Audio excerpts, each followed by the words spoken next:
In the shadows of a world hidden from view, where the line between human and supernatural blurs, emerges a tale of two unlikely heroes. Welcome to the extraordinary saga of Lucas and Elara, werewolves bound not just by their shared nature, but by a relentless quest for justice. Every episode unravels a new chapter in their ongoing battle against the corrupt and the cruel. From the depths of the occult to the heights of corporate towers, they move in silence, striking where least expected. Their mission: to save the innocent and expose the malevolent. Armed with their wits, supernatural abilities, and a bond unbroken by adversity, they face adversaries both human and beyond.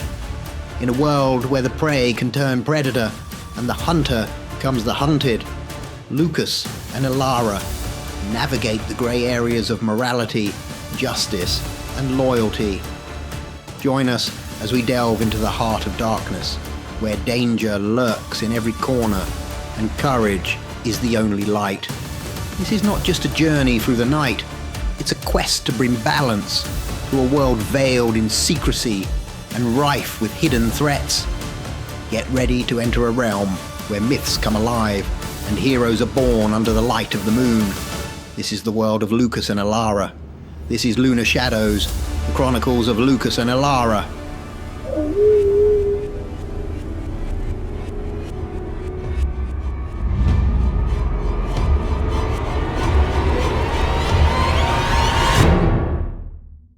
Chapter 1.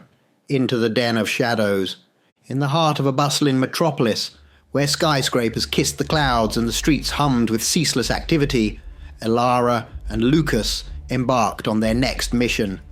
Shadows in high places had brought them to the lair of a corrupt corporation, notorious for its illegal wildlife trade. Elara, adopting the persona of a wealthy and unscrupulous buyer, made her way through the gilded corridors of the corporation's headquarters. Her demeanor was impeccable, exuding the cold, calculated charm of someone accustomed to getting what she wanted. Lucas, meanwhile, remained in the shadows, providing support and gathering intelligence. Their target was the executive suite, where the corporation's dealings were orchestrated. Elara's cover story was her interest in rare, endangered species, with a particular emphasis on acquiring something extraordinary, a hint at her pursuit of a supernatural being. As she navigated the treacherous waters of corporate greed and deception, Elara's natural charisma drew in contacts and potential informants. She expertly weaved through conversations, dropping hints of her substantial financial backing and her desire for the exotic and rare. Her efforts paid off when she caught the attention of a mid-level executive, intrigued by her veiled references to the supernatural.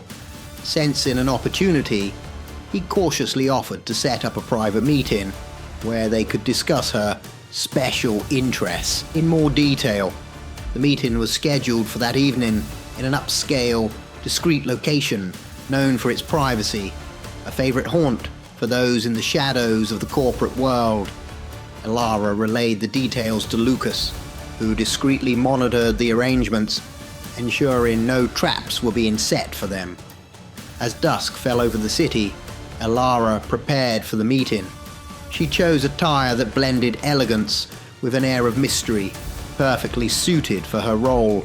Lucas, always vigilant, took his position nearby, ready to intervene if the situation required. The night promised revelations, and perhaps a step closer to dismantling the corrupt practices of the corporation.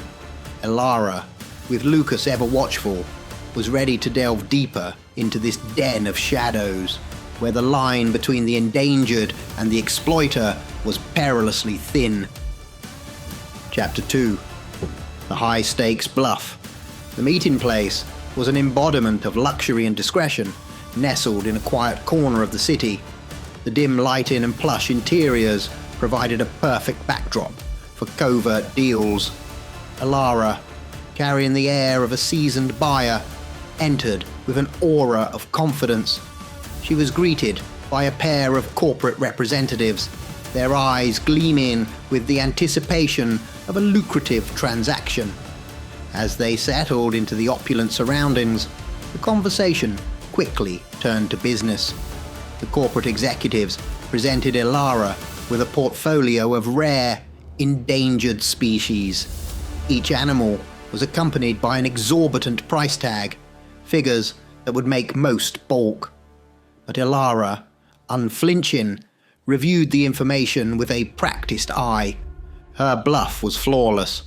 With an air of nonchalance, she inquired about their preferred method of payment, treating the astronomical sums as mere trifles. The executives, impressed and somewhat surprised by her ease, eagerly provided account details for the transaction. Without a moment's hesitation, Elara made the transfer. Her bank account, recently bolstered by a generous transfer of over 45 million from a dismantled country club involved in illegal activities, was a crucial asset in their ongoing crusade. The sum, staggering as it was, seamlessly moved from her account to theirs, securing the safety of the endangered animals. As the meeting concluded, Elara subtly hinted at her continued interest in acquiring something far more unique, something that tread the line between reality and the supernatural. The corporate men exchanged uneasy glances. The mention of supernatural beings was uncharted territory for them, but the allure of another lucrative deal was too tempting to dismiss outright. "We'll be in touch if we hear of anything unusual," one of the executives assured her, his curiosity piqued. Elara left the meeting with a sense of accomplishment.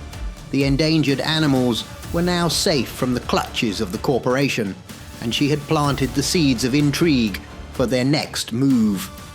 As she departed, the corporate men watched her leave, unaware that they were dealing with a player far beyond their usual clientele.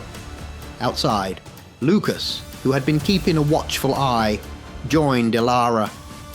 "Well played," he murmured, impressed by her performance. Elara smiled, a glint of satisfaction in her eyes. "The first step is taken. Now we wait for them to reveal more." Together they vanished into the night, their mission progressing smoothly, guided by their unwavering determination to protect those who could not protect themselves. Chapter 3. The Waiting Game. At a sanctuary for rare animals, a convoy of vehicles arrived, carrying precious cargo. The sanctuary's staff watched in amazement as crate after crate was carefully unloaded, each containing a rare and endangered species thought to be lost forever. Their surprise was evident. "We thought these were gone for good," one of the caretakers exclaimed, marveling at the sight of these majestic creatures being returned to safety. Meanwhile, Lucas and Elara were back in their temporary home, a secluded haven away from prying eyes. They sat in contemplative silence, pondering their next move. Elara broke the silence, her tone laced with uncertainty. "We may have to make another attempt to infiltrate this one." Lucas, however, remained thoughtful but optimistic. "I think they'll bite and take the bait," he replied confidently. He leaned forward, his eyes reflecting a deep understanding of their adversaries. In their pursuit of profit and power, they exploit others, believing it to be their right, their path to more. They're driven by a relentless desire to gain at the expense of the vulnerable. It's a cycle they can't break from, and it will lead them back to us. Elara nodded, acknowledging the truth in his words. Their strategy relied on the inherent greed and ambition of their targets, a predictable pattern they had seen time and again. As night fell, their discussion was interrupted by the ping of a message. Elara checked her phone and read the new message with a raised eyebrow. "We may have something of interest," it read, "but it'll cost big." A smile spread across Elara's face. The bait had been taken. She showed the message to Lucas, who nodded in approval. This was the opening they had been waiting for, the next step in their mission to uncover and dismantle the corporation's darker dealings. They knew the journey ahead would be fraught with danger and moral dilemmas. Yet, united in their purpose, Lucas and Elara were prepared to face whatever challenges lay ahead, guided by a shared commitment to protect the innocent and bring those who exploited them to justice. The game was afoot, and they were ready to play. It's time for a quick scare break. As we linger in these shadowy realms, a small favour I dare to ask. If my tales of terror bring you thrills, do not let our journey end here. Hit like, subscribe, and join our dark congregation. I must extend my deepest, most sinister thanks to those souls brave enough to support our chilling journey. Your contributions, kindred spirits, are the lifeblood of our channel. They help me continue to craft the haunting tales that send shivers down your spine and keep you awake at night, pondering what lurks in the shadows. If you too find yourself captivated by our chilling chronicles and wish to help the channel, consider clicking the thanks button below. Your support, dear viewer, is not just a contribution. It's a lifeline that allows me to continue weaving these terrifying tales just for you. Let's embrace the darkness once more. Let's get back to the shadows. Chapter 4. The Moonlight Trap. Elara stood alone at the designated meeting spot, an abandoned warehouse on the outskirts of the city. The silence was broken by the sound of a car pulling up. 4 burly security men stepped out, surveying the area with professional caution. Then, a large man emerged from the vehicle, the owner of the corporation, his presence commanding and self-assured. "After our last transaction, I know you're good for the money," he said, appraising Elara with a calculating gaze. "This one is special, but the price is high. 10 million. Elara, unfazed by the sum, nodded coolly. "Show me what you have. I want to make sure I don't have one already." "Oh, you won't have one of these," the man replied confidently, gesturing towards a truck that had just pulled up. The men unloaded a crate, heavy and securely locked. They opened it to reveal its contents. Inside was a woman, caged like an animal, her eyes filled with a mix of fear and defiance. "What is this?" Elara asked, her voice betraying a flicker of shock. The man chuckled, pulling a peculiar-looking torch from his bag. "Just watch," he said, turning on the torch and shining its beam at the woman's face. Instantly, her features began to contort, shifting into something not quite human. He turned off the torch before the transformation could complete. "A torch that mimics moonlight," he explained. "She's a werewolf. I'm sure you don't have one of these." He held up the torch, now a bargaining chip. "And I'll throw this in as a gesture of goodwill."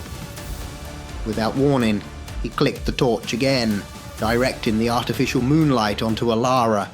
Her body involuntarily responded to the light, beginning to change under its influence. The man's eyes widened in realization and amusement. "Oh, my dear," he said slyly. "Get her. I see why you wanted something unusual. Lonely, were we?" Before Elara could react, the security men overpowered her, throwing her into the cage with the other woman. The door slammed shut, leaving them trapped together. The woman in the cage turned to Elara, her expression one of empathy and regret. "I'm sorry," she whispered. Elara, her transformation halted, looked back at her fellow captive. "It's not your fault," she replied, her mind racing to devise a new plan. Outside the cage, the corporation owner smiled triumphantly, unaware that he had just captured one of the most formidable werewolves alive. In his greed and arrogance, he had underestimated his prey. Elara, even in this dire situation, was already formulating a plan for escape and retribution. The night was far from over, and the true nature of the captives was yet to be fully revealed. Chapter 5. A cunning escape plan. Lucas, hidden in the shadows, watched the scene unfold with a mix of amusement and frustration. "Not again, Elara," he murmured, a half smile playing on his lips. He knew he had to intervene, yet a part of him recalled a time when Elara had left him in a similar predicament, chained and trapped for months. "Oh well, I'll come to the rescue, but a little nap first won't hurt." Settling himself in a more comfortable position, Lucas allowed himself to drift into a deep sleep, confident in both their abilities to handle challenging situations. Inside the back of the truck, Elara, now caged alongside the mysterious woman, knew time was of the essence. She needed to formulate an escape plan quickly. Turning to the woman, she asked, "Who are you, and how did you end up here?" The woman, who introduced herself as Maya, had a story that was both heartbreaking and familiar. She had been living a quiet, secluded life, managing to keep her lycanthropic nature a secret. But one fateful night, she was captured by hunters who sold her to the corporation. Maya's life had since been a series of cages and experiments, her captors fascinated by her ability to transform under the moonlight. As evening approached, the security team began to move with increased urgency. "Hurry, it's night soon and the moon will be out. Transfer the prisoners to the facility," barked the team leader in military precision. Elara and Maya were moved to a secure location, a room specially designed to prevent their transformation. The room was devoid of any natural light, illuminated instead by a unique UV lighting system that mimicked daylight. "As long as they're here, they cannot change," shouted one of the security team members, locking the door behind them. Meanwhile, Lucas awoke from his slumber, refreshed and ready for action. He stretched leisurely, a sense of satisfaction washing over him. "That was great," he said to himself. Gazing up at the moon, he sighed. "Oh well, time to be the hero again." Lucas knew that breaking into the facility wouldn't be easy, but he had a few tricks up his sleeve. Armed with his knowledge of security systems and his supernatural abilities, he prepared to infiltrate the corporation's stronghold. It was time to free Elara and Maya, and he was more than ready for the challenge. The night was theirs, and under the watchful eye of the moon, Lucas set off to enact his daring rescue plan. Chapter 6. The Howl of Vengeance. The facility, a fortress of high-tech security and vigilance, was bathed in the harsh light of numerous spotlights. Every potential entry point was meticulously monitored, leaving no room for a stealthy approach. But Lucas had other plans. At the main gate, a series of loud knocks echoed through the night. The security team, alert and ready, rushed to the entrance. Standing there was a lone man, unarmed and smiling confidently. "I'll huff and I'll puff and I'll blow your house down, little pigs. Let me in," Lucas taunted playfully. The response was immediate and brutal. The security team opened fire, and Lucas fell to the ground. But to their shock, he rose again, his body contorting and reshaping into the formidable form of a werewolf. "That hurt," he roared, his voice a mix of pain and anger. Back in the fortified cell, Elara heard the commotion and smirked. "About time," she muttered. Maya, witnessing this bizarre turn of events, looked on with wide eyes, her confusion slowly turning to understanding. Fully transformed, Lucas, now a towering werewolf, advanced on the security team. Bullets seemed to have little effect on him. With a mighty howl, he lunged into action, tearing through the security personnel with ferocious ease.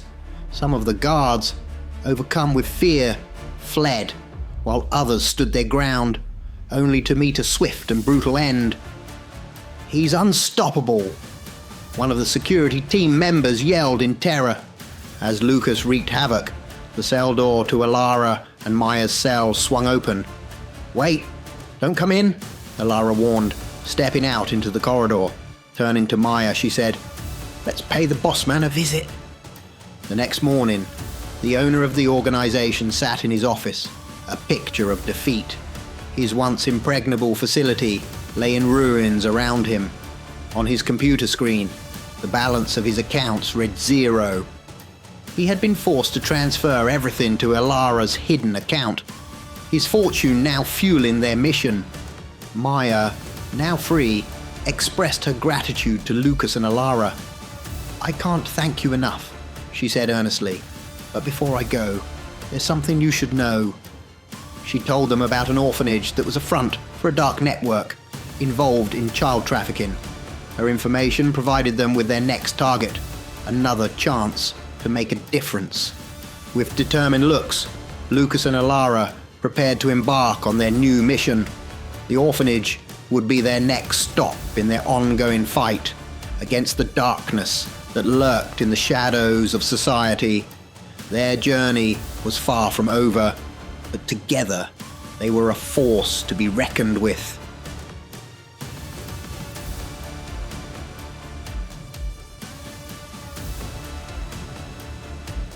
Thank you for joining me on this chilling journey. If your thirst for the unknown and the unexplained is still unquenched, I invite you to delve deeper into the abyss of terror. Just beyond the veil of reality, another story awaits to send shivers down your spine. Dare to join me in the next video, where the unknown becomes known and the unseen seen. Until then, keep the lights dim and your mind open. This is Professor Shadow, signing off.